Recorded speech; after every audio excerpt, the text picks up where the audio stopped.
लोकसभा चुनाव से पहले सभी विपक्षी दलों को एकजुट करने के प्रयास में जुटे बिहार के सीएम नीतीश कुमार रांची पहुंचे।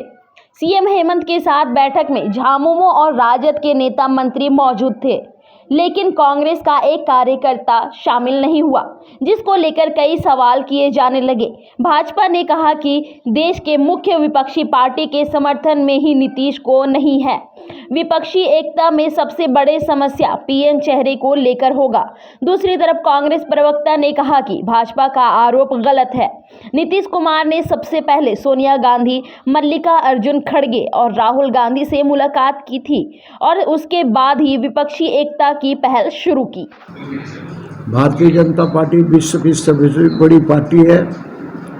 आज भारतीय जनता पार्टी और नरेंद्र मोदी जी से सारे सियासत करने वाले विपक्षी दल नहीं चाहते कि मोदी जी प्रधानमंत्री के रूप में रहें, भारतीय जनता पार्टी की सरकार रहे, और इसलिए ये कदम ताल कर रहे हैं। ये कदम ताल कितना सफल हो जाएगा 2024 में, ये कहना मुश्किल है। सर, कल भी तो उन्होंने किसी भी तरह की प्रक्रियाएं नहीं दी है।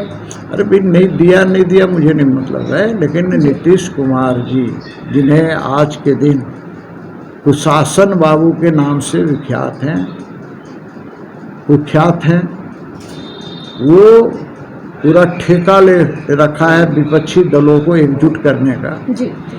पिछली बार भी मैंने देखा था कि कलकत्ता में सारे विपक्षी दल वहाँ इकट्ठा हुए थे, हाथ से हाथ मिलाकर खड़ा किए थे। क्या हश्र हुआ? यही हश्र 2024 के भी चुनाव में होगा, ये समझना चाहिए। जी। सर, पर अभी जो है झामुमो डरी हुई, काफ़ी क्या लगती है, डरी हुई नज़र आ रही है। वो निर्णय नहीं ले पाई है कि वो आरजेडी को सेलेक्ट करेगी या फिर कांग्रेस को। अब ये तो जेएमएम के लोग बताएंगे कि किसको सेलेक्ट करेगी, किसको क्या लगता है सर, वो बीजेपी से डरी हुई, घबराई हुई है? नहीं, मैं तो ऐसा नहीं मानता कि कोई डरा हुआ है, कोई घबराया हुआ। और डरा हुआ भी होगा तो मुझे कैसे पता चलेगा कि वो डरा हुआ या नहीं डरा हुआ है? मैं उस पर नहीं जाता कि कौन डरा हुआ नहीं डरा हुआ। अभी जेएमएम को तय करना है कि भाई आज के दिन तो भारतीय जनता पार्टी के विपक्ष में ही खड़ी है ना जी। तो मेरा ये कहना, कल क्या करेगी नहीं करेगी ये उसके पार्टी के लीडर तय करेंगे।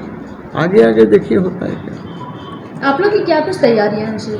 नहीं, भारतीय जनता पार्टी तो 24 घंटे तैयारियों में लगी रहती है, साल भर तैयारी करती है, 365 दिन तैयारी करती है, यानी 5 साल तैयारी में एक चुनाव समाप्त होता है, उसी दिन से तैयारी चालू हो जाती है। तो भारतीय जनता पार्टी अपनी तैयारी करती रहती है। मानना है कि झारखंड के इतिहास की सबसे भ्रष्ट सरकार का नेतृत्व वर्तमान मुख्यमंत्री हेमंत सोरेन कर रहे हैं, और नीतीश कुमार ने तो एक अपना ऐसा आवरण बना कर रखा है कि करप्शन से उनका कोई कॉम्प्रोमाइज़ नहीं है।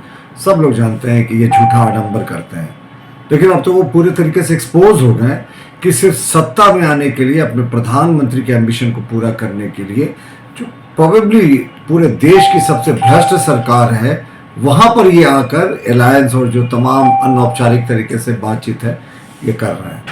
हमारे 2-3 प्रश्न हैं उनसे भी, नीतीश कुमार से, कि आपका प्रधानमंत्री का चेहरा कौन होगा विपक्ष का? क्या वो राहुल गांधी होंगे? क्या आप नीतीश कुमार खुद होंगे? क्या नवीन पटनायक होंगे? क्या ममता बनर्जी होंगी? क्या अखिलेश यादव होंगे? क्या मायावती होंगी? साउथ से स्टैलिन होंगे? कौन होंगे? इनका तो चेहरा ही क्लियर नहीं है। शरद पवार होंगे।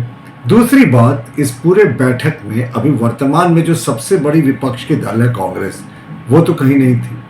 तो क्या विपक्षी दलों की जो एकता की ये बात कर रहे हैं, अभी वर्तमान में जो सबसे बड़ी दल है विपक्ष में कांग्रेस, क्या उसको छोड़कर ये बात कर रहे हैं? तो ये किसी भी एकता की बात कर लेना, वो कहते हैं ना कि जब इन्हें पता होता है कि प्रलय आने वाला है, 2024 में फिर से सुनामी आने वाली है, तो सारे के सारे भ्रष्टाचारी एक नाव में सवार होते दिख रहे हैं। हमारा मानना है कि जनता इन्हें बहुत बुरे तरीके से 2024 के लोकसभा चुनाव में रिजेक्ट करेगी। जदयू अप्रासंगिक है झारखंड में। मुझे नहीं लगता कि जदयू और राजद जैसे दलों का कोई बेस है, और राजद के तो नेताओं ने तो कहा था स्पष्ट रूप से कि झारखंड मेरी लाश पर बनेगा। ना उनका कोई बेस है, ना जदयू का कोई बेस है। जदयू का संगठन के नाम पर भी कोई नहीं है। खीरू महतो जी को इन्होंने जरूर राज्यसभा सांसद बनाया, पर वो बिहार के कोटे से बनाया, तो इनका झारखंड में कोई वजूद नहीं है।